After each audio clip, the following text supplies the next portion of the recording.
Tu te dis pas que l'autre, il est en train de souffrir comme toi. Pourquoi est-ce que quand tu fais honte à quelqu'un, tu te dis pas que toi, tu n'aurais pas voulu avoir la même honte? Pourquoi cet amour propre que tu portes finalement à toi, tu ne le portes pas aux autres? Et donc on doit ce soir essayer de se renforcer justement sur toutes ces formes de chesed qui soient possibles. Et je vais vous dire, c'est très difficile. Je vais vous dire quelque chose, une phrase pertinente. Avant de penser à faire du bien, et je parle pour moi, hein, je ne suis pas venu vous faire de la morale. À chaque fois, je vous le dis, on réfléchit ensemble. Avant de penser à faire du bien, essayons d'arrêter de faire du mal. Moi, je pense que c'est ça le premier chesed qu'on doit essayer de faire. Avant de penser à faire du bien, arrêtons de faire du mal. On est dans une génération où les Chachamim nous disent qu'un des signes que le Mashiach il va arriver, chutzpah yetzge. L'insolence, l'effronterie, elle débordera, elle sera forte. Il n'y a qu'à aller aujourd'hui dans un métro ou dans un bus et voyez qui est-ce qui se lève devant les gens âgés. Vous voyez comment on s'adresse aux gens qui sont plus âgés que nous. Vous voyez quel rapport les enfants ils ont avec leurs parents. À l'époque, on ne parlait pas est-ce que les enfants devaient honorer les parents. On réfléchissait comment on parlait à son grand frère. Vos grands-pères ou vos grands-mères ou vos tantes, ils ont dû vous dire, à l'époque, le grand frère, c'était comme le père déjà. On avait une crainte du grand frère. Aujourd'hui, il est où le grand frère? Il est où le grand-père? Il est où le père? Ça manque, Rabotaï. Ça manque. Et la première chose qu'il faut faire, c'est éviter de dire du Lachon Hara. Le premier chesed, la première bonté qu'on doit faire, arrêter, on en parlait tout à l'heure, je n'ai pas fait exprès, hein, de dire, tu vois, on a eu une transmission de pensée, de dire de la médisance.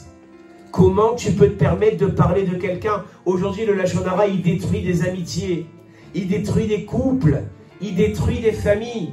Mon Rav, le Rav Eliyahu Roth, il dit dire du mal de quelqu'un, c'est comme prendre une clé et passer la clé sur la porte. Qu'est-ce que ça t'a fait? Ça t'a détendu, ça t'a fait du bien, mais t'as bousillé la voiture de ton copain. Et c'est pas réparable comme ça. Il dit le Rav, dit du Lachon Hara, c'est la même chose. Et ça, c'est le premier chesed, la première bienveillance, la première bonté, c'est protéger la réputation et l'image de ton ami.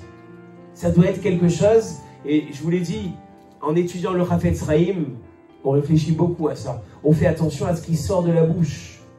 Souvent, je dis, regardez, quand on est à table, entre amis, entre familles, entre copains, essayez pendant un repas de parler de personne. Vous allez voir comment c'est dur. Au fait, t'as entendu parler de ça? Et t'as vu celle-là? Et tu sais ce qu'on m'a dit sur celui-là? Je t'ai pas raconté la dernière. Il faut que tu t'assoies, j'ai des trucs à te raconter croustillants. Bah, tu vas voir ce que je vais te raconter. Et t'as fait ta soirée. Oui, t'as fait ta soirée. T'as pris la clé, t'as fait la rayure. Mais derrière, qu'est-ce qui reste? Il reste que du mal. Il reste que du noir. Parce que quand tu parles mal d'une personne, tu détruis sa vie. Tu vas dire, oui, mais monsieur le rabbin, ça me démange d'en parler. Mais justement, c'est bon quand ça te démange. Mais comment j'ai envie d'en parler? Si tu te retiens, tu sais ce que tu fais? À ce moment-là, Dieu il dit, cette personne-là, elle s'est retenue de parler du mal. Moi, je vais me retenir pour tout ce qui peut arriver comme mal contre elle. Si elle sait se retenir, si elle montre cette force de caractère de dire, je m'empêche de, je déclenche en haut un phénomène, vis-à-vis de Dieu, que Dieu dira, ben moi, je m'empêche maintenant de te faire souffrir. Je vais te protéger parce que toi, tu as eu cette inquiétude vis-à-vis de tes amis, mais moi, je vais avoir cette inquiétude vis-à-vis de toi. J'aurai plus de clémence à ton égard.